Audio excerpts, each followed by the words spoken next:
Okay, we left off on your Testament base.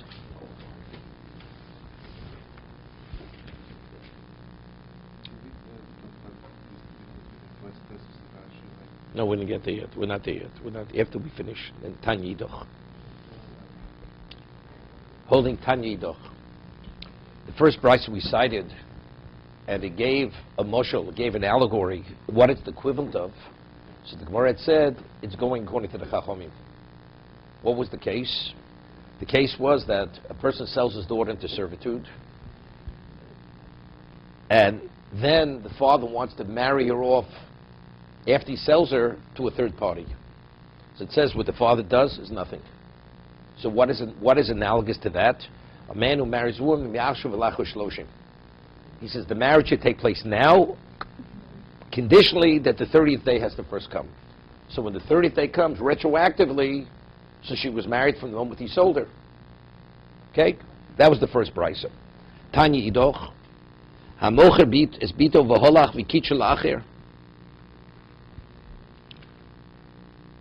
The person who goes, he sells his daughter, and then he marries her off to a third party. Sichik ba'adon. Mugdeshes l'sheni. He made a mockery of the master. The master thought he'd be able to do yiyud, right? That he'd be able to marry her. And now the father goes, after he marries her off to a third party. Sichik ba'adon. From what's chok. He had made a mockery of the master, Mugdeshes l'sheni, and she's married to the second person, the one who the father married her to. Divrei Rabbi Yosef Rabbi Yehuda. That's Rabbi Yehuda. Chum omrim im rotz liyad miyayid. No, the master, if he wants to marry, he still can marry her. What's the machlokas? According to Rabbi Yosef Yehuda, Mos Achron Sluk Dushin Itnu, he only marries her with the balance of the servitude. So therefore, she's not considered married until that moment, which is the end. According to the Chachomim, that when the father sold it into servitude, he actually relinquished the right to marry his daughter. He had transferred that to the master. Therefore, that's the equivalent of it being retroactive. Moshel Omer, so what is it analogous to?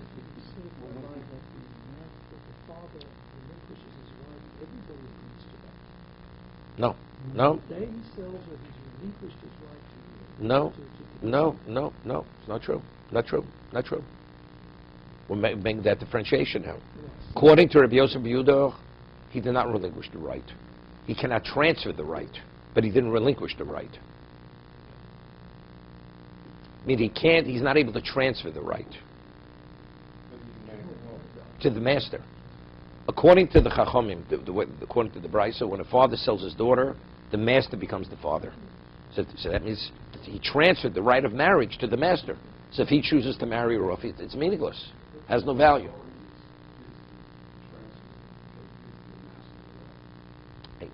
Correct.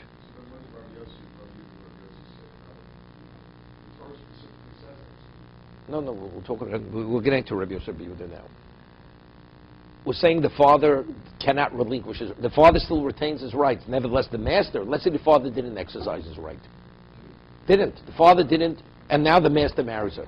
So the master is doing it independent of the father. So that right is given by the Torah. But if the father preempts the master and marries her off to a third party, she's married to the third party. Because the father cannot relinquish his rights. He doesn't relinquish the right to the master. He's still the father. As long as he's the father and she's a minor, he's able to marry her off.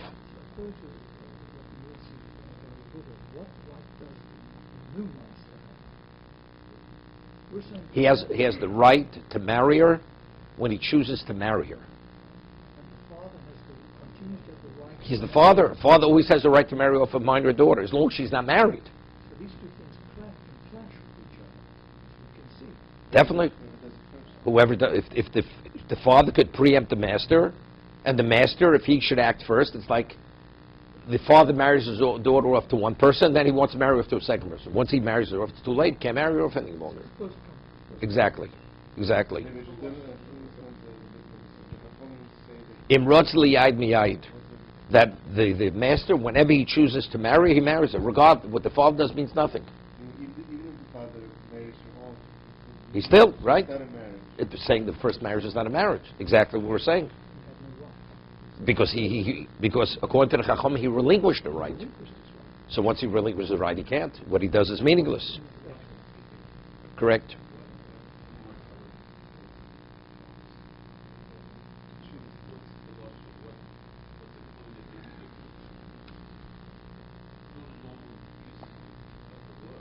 Meaning, what's communicating, the father did something which was really unacceptable.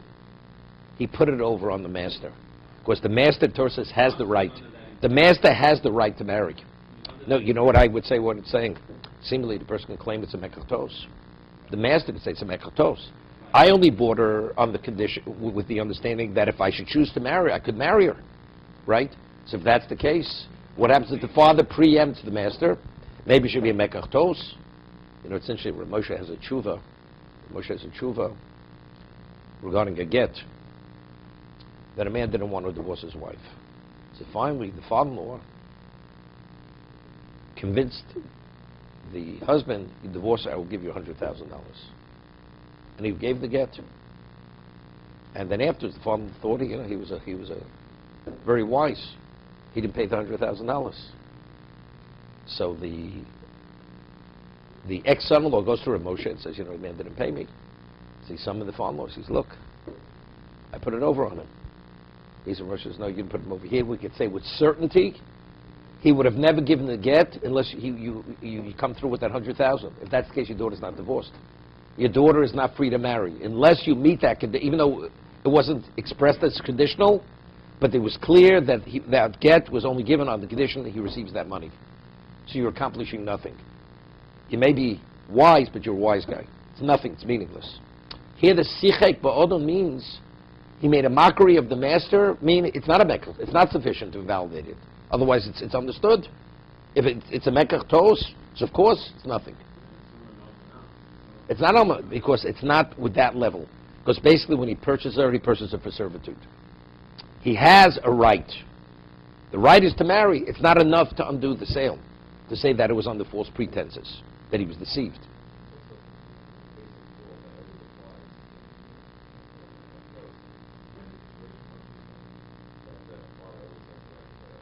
Yeah, but a person, even though you have that right, but at least consult with the master.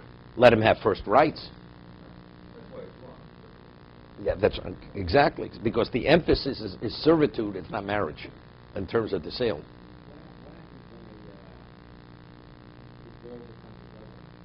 Godova. No. The moment she becomes an adult, she's released from the domain of the master. So until 12 and a half, she reverts back to the domain of the father. 12 and a half, she's on her own. She's free. Free and clear. So the second brisa. It's interesting. In halacha, a person purchases something at a store, and they have a return policy. Return policy. Until the person returns the item belongs to the purchaser. So let's say something should happen to it. Who has the liability? It's not the seller, the buyer. If the seller accepts it back, okay. But let's say there's no return policy, and the buyer is not satisfied, and he gives it back to the seller. The seller says, look, what you're pointing out, what you're not happy with, is not sufficient to validate the sale.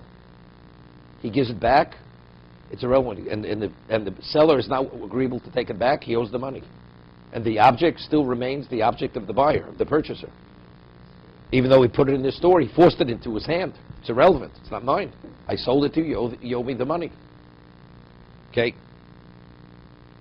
So what is the second brisa? Presents a case and says, and this is analogous to this case. So the question is, this analogy that we're making, is it compared to the Chacham or to Rabbi Yosef Yehuda? Moshe l'omer li'isha harebu kedeshes li la'achar shloshim yom. This is analogous. A man marries a woman, she should be married after 30 days. And then she accepted kiddushin from a third party before the 30 days came. He didn't say from now retroactive. He said she takes the money now to be effective, to take effect after 30 days. Subsequently, she accepts marriage from a third party before 30 days comes. She's married to the second person, not to the first. Why? Because when he married her, She was a single woman, and when 30 days comes, since it's not retroactive, so the second marriage, act of marriage is effective. Moshe Laman. This allegory here, who is it comparable to? Is it the Chachamim, or is it Rabbi Yosef Yehuda? Ilem the Rabbanon. Is it according to the Chacham Ha'ami Rabbonim Rotzel Yad Miyayid? It says even if the father marries off to a third party, the master still retains the right to marry her. So if he has the right to marry her, so what does that mean? Although when the father married off, the master did not exercise the right to marry, it says it's a sichik ba'odom. He made a mockery of the odom. So how did the Chacham say he still has the right to marry? So evidently, clearly, we see her as what? As if she would be a married woman, meaning the father already had relinquished his rights. So therefore, this allegory, this analogy cannot go according to the Chachamim. Correct? This analogy, this allegory is compatible with what Rabbi Yosef said. It's pshita, it's understood. Right? That's exactly what Rabbi Yosef says. That what? If there's a balance of a Sheva Pruta left at the end of the day, he can marry her. But factually, he didn't say lachash shloshim yom. If he says it should take effect after 30 days, is one thing. But he didn't say that here. Kamash malon, although he didn't say it, nevertheless, when does the marriage take effect? When he exercises that right. What are we saying? We're saying exactly what Harvey's been. You would think, like this, when the father sells his daughter, it's true, the father cannot transfer his right to marry. He's not the father. But factually, as long as she's in servitude, his right is on hold. He cannot exercise the right. It's not his, but who gives him the right? The master gives him the right. The Torah gives him the right. See, according to the Chacham, we say the master becomes the father. So he becomes the father. So whenever he chooses to marry, marries her. Or I'd say no. It's a right which cannot be transferred. I'd say maybe it's a right that cannot be transferred. No, that he cannot. Can't transfer. Yeah, but he can marry her whenever he chooses to marry her. So sure. But when is that? When he chooses to marry her. So that's why you need a Shavet Pruta at the end of the 6 years. So if he's the father, he needs nothing. And that's the Chachamim. According to Rabbi Yossi, you need minimally the value of a penny at the end of the 6 years. So why is the father's right? Why can't the father marry her? You know why? Because the father, the Torah says, when you sell your daughter to servitude, that right is suspended until she returns to your domain. But what is the marriage? It's not that the master became the father. So if that is the case, you need a Shava Pruta. So if there's no Shava Pruta at the end of 6 years, she's not married. On that we're saying no. The factually is the master, the father did not, his right was not taken away from him. His right is not suspended. And therefore, if you should marry her off to a third party, the third party is the husband, and the master, he can no longer exercise his right because she's already a married woman. According to Rabbi Yosef Yehuda.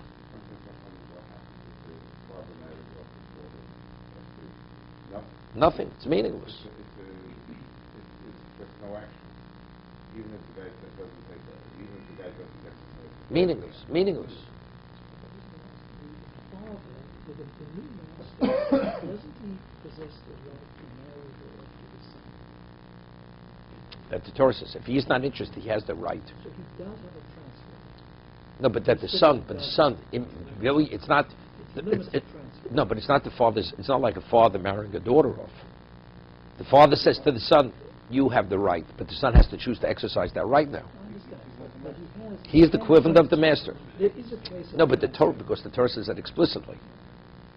Because we said a son is linked to the father. Let's say, what about a brother or some other relative? No, it's specifically the son. So there is one transfer right to the new master. That is a transfer right. It's not. He's not really transferring it. It could be the equivalent. The Torah is transferring it. Well, What about if the son wants to preempt the father? Cannot. That clearly he cannot. Because the Torah says if the father is not interested, then the son can. But the father has to say to the son, "I'm not interested." Only then does the son have a right to act on that right. Good. But that I understood, take the original father of the girl, if somebody wants to marry her as a minor against the father's will, it's nothing. Why? Because she doesn't have to dance. Exactly. Okay, and the only way he can get permission is from the father. You need the intent. You need the intent. No, but here it's an adult. The son isn't. No, I understand. The other side of the transaction. Yeah, right, correct. Okay. But over here, but the Torah says over here that the master himself, although she has no intent, we're going even according to Rabbi Yosef Yehuda, she has no intent because she's a minor. So maybe the Torah says the son is the equivalent of the father. We're saying the same thing, but it's only when the father says he passes on the right, then the son has a right to act on that right. That's when the right transfers to the son. I just wanted to bring that out. Yeah, definitely. He doesn't have a transfer right. He does. Very limited. One place. I'm not sure if he's transferring it. A father, when he sells his daughter, that is a transfer. When a father says he has no interest, could be the Torah transfers that right to the son. That's the difference. But either way, it's transfer. No, I understand, but the question, who's doing the transferring? Is he transferring or is the Torah transferring? When a man sells his daughter into servitude, he's transferring. Right? According to the Chachamim. According to the Chachamim, he's transferring the right. According to Rabbi Yosef, he's not transferring any right. Right? The Torah gives him the right. Because Rabbi Yosef was saying the father still retains the right to marry his daughter. To marry his daughter.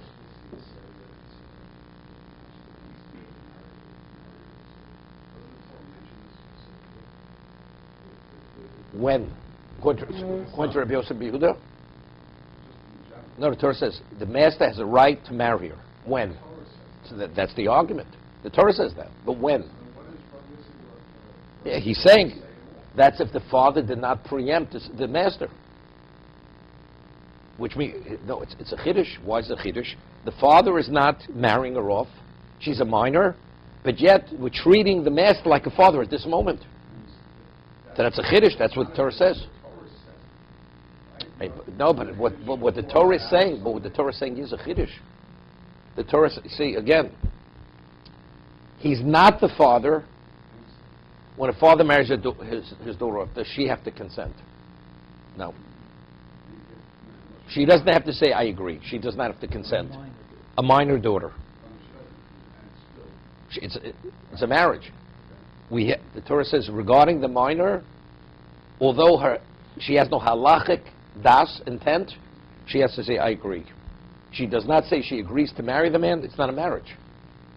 That's the difference in the father. Because the father is the daughter. The master is not the daughter. You understand? With for the master does have to agree. Has to agree. Whenever he acts as right, as a regular woman, she has to agree. She does not have to agree. Against her will. Now we have Torah specifically saying in this case, the master has the right. So we wonder, what does that mean? No, what does that mean? That only means unless the father preempts him. Because he understands. No, because he understands when a person sells his daughter into servitude, a father cannot transfer the right of being a father. If I transfer the right of being a father, then the father is no longer functioning as a father. So if that's the case, the father, even if he chooses to marry off to a third party, it's meaningless. Because he relinquished that right of being a father. Rabbi Yosef says a father is a father because he's a father. That's something you can't relinquish. Could the master marry off? Or it gives him the right to marry her. But the father, if he's still a father, he still retains that right. That's Rabbi Yosef Yehuda.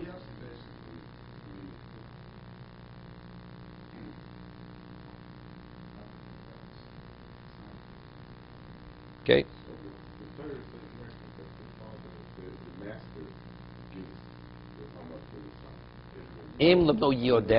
What does that mean? He's not married. We said that earlier.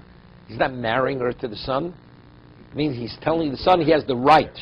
He has the right. That means he has to pass on the right, and then the son has the right. Let us suppose that according to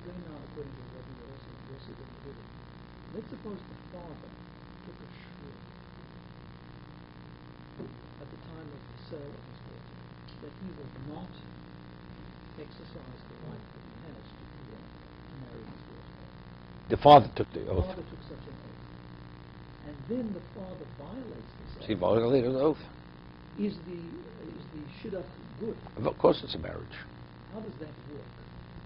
What does one thing have to do with another? Because I would think that by taking the shvua, he's created a wall here No. that says he's not allowed to get. I swear I will not give you a gift. And I give you a gift. And we do an act of a transfer. Is the gift the recipient's gift? Of course it's a gift. I violated my oath, but I transfer the item to you because we went through the manner of transferring whatever the item may be. So the shidduch is good that the father. Not the marriage is good. The shidduch is good. Right. But the father has. He violated his oath. So under no circumstance can he himself from having that right. He always has that He always has that right. Correct. Okay, Tanya Yidoch. Now we're coming into another concept. Not sure yesterday to what degree you discussed this. When the father sells his daughter, he sells the daughter on the condition that the master does not have the right to marry his daughter. Preconditional sale. This came out tonight. Meir says that the sale could be a limited sale. Although normally purchasing a Jewish maidservant, it means you have the right to marriage. He's putting a limit on the rights of the buyer. This came out tonight. The Tanai is in force. No, even though it was sold on that condition, if the master chooses to marry, he has a right to marry her. Why? Because his condition was contrary to what the Torah dictates. Torah says a master, when he purchases the maidservant, he has the right. You cannot put a limitation on what the Torah says. Give me an example. What? We'll explain it in a minute. Now, the laws of Tanai, of conditions, that the condition dictates the outcome. Where's that drawn from? Where does that learn from? From Tanai B'nai Gad B'nai Ruvain. Right? We're on the Transjordan side. The B'nai Gad B'nai Ruvain come to Moshe, says, we have all these herds and these flocks, we need grazing lands. We want to remain, we're not interested in going into Eretz Yisrael. Moshe Rabbeinu consults with HaKadosh Baruch Hu and says, good, depends. If you're agreeable to cross the Jordan and be involved in the conquest with your brothers, then you're permitted to have the Transjordan side. If not, it will not be yours. All the laws of conditions are learned from that particular. So he says, it's yours, however, you must meet the condition. And if you don't meet the condition, it's not yours. It's yours immediately. Immediately. As of now. As of now. If not, it's not going to be yours. That's a condition. So whenever you make conditions, the Gemara learns, from there we draw, it's Gemara at the end of the kiddushin, that if it meets the criteria of the Torah, then the condition is a condition, and the condition will dictate the outcome of the action. And if not, the condition cannot undo the action. The condition has no value. It says, Lo osi dibim vatel maseh. The words cannot undo an action. So over here, if the Torah says purchasing a maidservant means you have the right to marry whenever you choose to do so. If the father wants to put limitations on that and say, well, it's not going to be this. We're going to have a maidservant, we have no right. There's no such sale. There's no such maidservant. And because there's no such sale, you can't create something which doesn't exist. Therefore, the sale is a valid sale, and the condition is meaningless. The condition is voided, is nullified. That's the machlokes Rameh and the Chachamim. Everybody agrees to the concept. So that is what Rameh say the sale is a sale. Even though he put a limitation on the sale, it's a sale. Chamsek, but it's masmashkos b'Torah. So Gemara is going to cite a pasuk that the reason why he could put a limitation is because the Torah says that the sale of an Omei Vriya can be a limited sale. That if the father should choose to put a limitation on the rights of the master, he has that right. For instance, what about a person who would want to sell his daughter for 5 years, not for 6 years? Is it a valid sale? There's no such thing. An Eved Ivri says, I will sell myself for 5 years, not for 6 years. On that condition. There's no such thing. A Jewish slave is sold maximally for 6 years. It's either 6 or not less, not more. There's no such thing. So we're going to discuss another case in a moment. So we have Machlokas Rei and the Chachamim. Cholamasa Bashkosa Batorah to know Botul. So Rameir asks a question, Rameir to know Kayom. According to Rameir, is it possible that the condition is still in place? The Gemara is not asking because it's Maslo Mashkosa Batorah. Because it's contrary to what the Torah is dictating. Votanyo, we learn in the Braiso, Hareya Mukdeshes Li, Amnash Einloch Olai Sheksus Maona. Man marries a woman. Naturally, there are obligations, financial obligations. There's a conjugal obligation. Clothing, food, clothing, and conjugal obligation. That's part and parcel of marriage. Person puts a condition, you'll be my wife, meaning you're exclusively bound to me, and if you should be involved in anybody else, it's adultery, but I have no responsibility to you. And she's agreeable to this. Right? Shein lo chola, you have no claim for sustenance, clothing, or harez mukadeshes. To know botel, the condition is nullified, is voided. Divra meimi, she's married, and he has the obligation. He has to provide sustenance and clothing, and conjugal obligation. Rabbi Yehuda Omer, Rabbi Yehuda disagrees. He says, B'dova shebemomon to know kayim. Regarding the financial aspect, clothing and sustenance, that he's exempt, because that was the precondition. But we have a contradiction in Rameir. Rameir said before, in regard to being able to marry her, the right to marry, the condition is in place. In regard to putting a limitation on his obligation, he says tonight the condition is effective. So, here he's saying it's not effective because it's Masla Mashkosa B'Torah. Because the condition is contrary to what the Torah dictates. Torah says marriage, he has the right to marriage, but he says no, the condition is effective. And the condition, the terms and the degree of rights that the master has. So we have a contradiction in Rameir. How do we reconcile the two cases? Harvey, you hear the question? Okay. Now, it's interesting. If I want to marry a woman, if a woman wants to waive the obligation of the husband to her for sustenance clothing, does she have that right? Definitely, no. Everybody agrees. Nobody argues. She has the right to waive it. You owe me for as long as we're married to sustain me, to feed me, and to clothe me. I waive it. It's waived. It's a monetary obligation. Here they're arguing in the very inception of the marriage. I will marry you with a marriage which does not carry the obligation. He didn't say, Al Menashe Tim Choli. I'm marrying you on the condition you should waive that obligation. He's not saying that to her. No. There is no obligation. I'm marrying you in a way where there is no obligation whatsoever.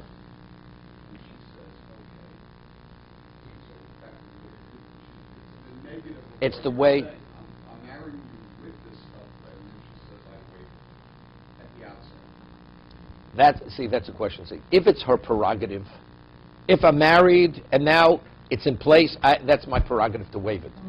Could be if it's pre-marriage, and he's forcing her to waive it. For all intents and purposes, that marriage never had the obligation. Even though she said waive, it never had the obligation. Why is it a marriage? Why is it a marriage? It's not a marriage according to Rameir. It is a marriage. No, Rameir, no. Tonight, Batel, that's what a marriage is, a marriage with the full obligation. Right, I'm saying it's a marriage. So, the obligation. So there should be no marriage at all. So that's where we began. Yeah. If it doesn't conform with tonight, lo asidim vatel meiser. Words cannot undo an action. The act of marriage was done. Okay, so the marriage is in place. He's fully obligated. Fully obligated. A man says, "Harei ani nozer am nashlo eshte yayin." Right? I'm being nazir with all limitations except drinking wine. No, the other way. It says, no, he is a nazir. He's a nazir with all the restrictions of a nazir. Because they're the condition is trying to put limitation. The Torah says no such thing as a person a nazir is not permitted to drink wine. So we say that the Tanai is batil, the Tanai, the condition is nullified, is voided, and he's a full-fledged nazir with all the obligations of a nazir. That's the halacha. That's same as marriage, exactly. But there nobody would argue. Here Rabbi Yehuda argues. Man says that I would never have agreed to this had I known that my condition is invalid. Doesn't make a difference. It doesn't undo that. No, because the there Torah. is a concept that says, had I known. then Let's say I a would person. never- Let's say a person doesn't know what Jewish marriage is. Person says, "I want to marry you Jewishly." Saying that means whatever that means. I accept it upon myself. That's it. You're married. But you know, when it comes to annulment of vows and so forth, we say, had I known such and so, I would never have entered the vow. That's not a problem. It's not a problem. And that's Because- the way no. to get out of a vow. But Firstly- if he tries to undo it this way, But he still needs nullification. he needs a notice. See, it's not. If we've studied in the Dorim, there's what we call nidre tos. A neder was totally based on false information, misinformation. You don't even have to go before a panel. A person says to a person, "My property is off limits to you," and he thought the person was a stranger to him, it happened to be his father. You don't have to nullify that vow. It's a mistake. The other cases is where it's gray. It's not really clear. You have to present your case before the panel and say, if you would have known that, would have you want to make the vow or not? Person says no. But it's not because it's a conditional vow. That's the reason why you need the panel. But if it's black and white, I thought it was Reuven, it turned out to be Shimon, the vow's not a vow. You don't have to go before a panel. That's a mistaken vow. Heard that if one becomes a Nazir, one gets very close to Hashem. So he makes this commitment to be a Nazir, and he says, but he also says, I love wine, I'm in the wine business, taste wine, whatever it is all the time, and I'm going to continue my business. So now the two things clash with each other. But if you want to be a Nazir, Nazir means you're not permitted to drink wine. Is his initial commitment to become a Nazir then? Yeah. Or is it saying, it's nothing? It's as if you said nothing. No. What about a person who says, I want to be a Nazir? That's all. He didn't say anything. And now we could say with certainty, if he would have known, see, that Nazir means not drinking wine, he's not a Nazir. He's not a Nazir at all. Good. Because that's a mistake. He made a mistake. You made a mistake. He was saying, on the condition. I want to be a Nazir on the condition. You can't have the cake. Not even knowing. Because there he's saying a condition. There he's dictating what is Nazir. You can't read Nazir. If you person, I'm a Nazir because he didn't know. Then he finds out that that's a mistake in Nazirus. He's not a Nazir.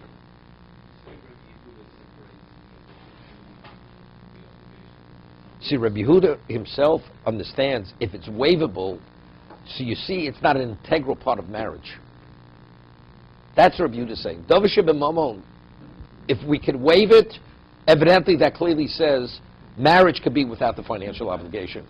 Meaning you have marriage is marriage, and there's a benefit. There's a benefit. Right? No, but it's not, is it called Chatzi Kiddushin, or is it you have a benefit? Okay, just a little further. No, there's no such thing. Oma Chizkiyo.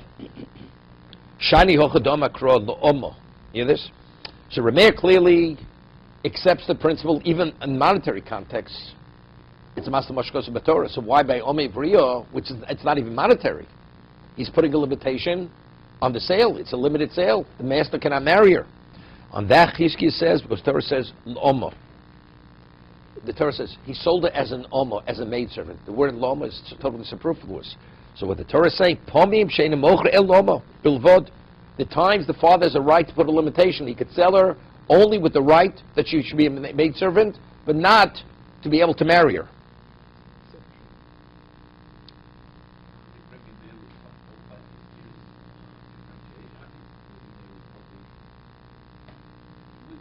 Just to think about it for a moment. If you hold most Rishonos l'kedushin nitnu, When the father sells his daughter, he's actually relinquishing his rights because he's passing the rights of the father to the master.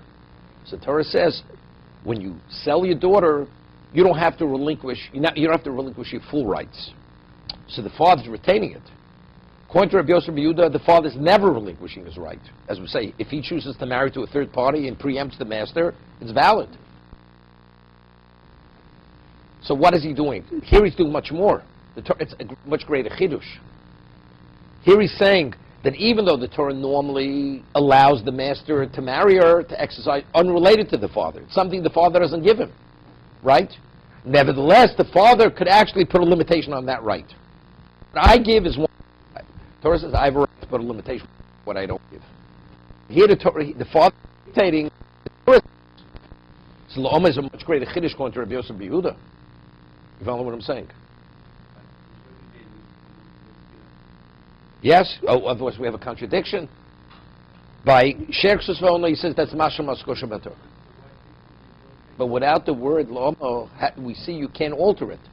It's the same idea. There's no such thing as selling a maidservant with a master doesn't have the right to marry her. It's not called selling a maidservant. By saying Oma means that is called considered selling a maidservant. There are two sales of maidservant, A and B.